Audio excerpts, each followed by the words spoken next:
you were nominated previously, it means you already had endorsements. However, because the criteria for eligibility has been slightly modified, we may have more candidates than previously were present. And so what we have done in order to take care of these endorsements is that we have allowed for change of endorsements.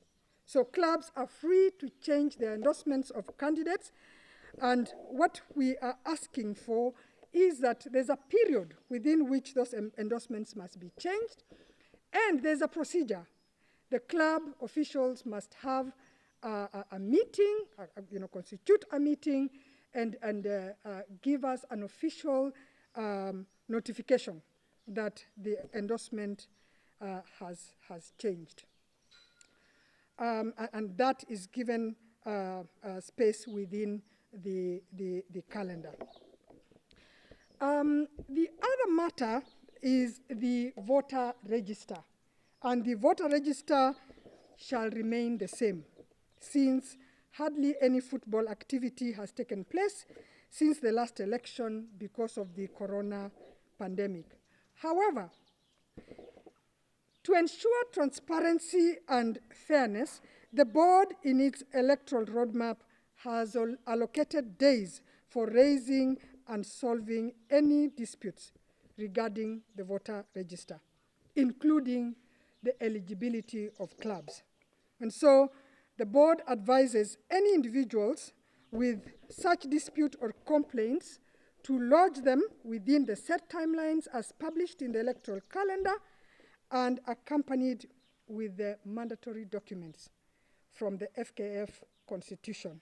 And these documents would be the league standing for all the number of years the club participated in the FKF leagues, the player cards for all players and for all the number of seasons played, fixtures for the number of seasons played, and an affiliation letter from the relevant FKF branch, and a proof of affiliation to FKF, including proof of any payments made to FKF as affiliation fees.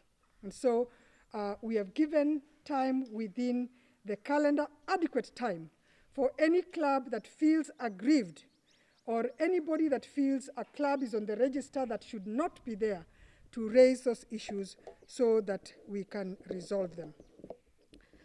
Now, with regard to the health regulations, owing to the current COVID-19 situation, we will ensure that both the national and branch elections will be conducted in line with the existing state-sanctioned health regulations and protocols, so that we ensure the safety and well-being of all those participating in the elections. And so the board, in consultation with FKF and FIFA, will continue to explore the safest options for conducting the elections within the constitution that we are mandated to use. And finally, I'd like to point out highlights of the calendar.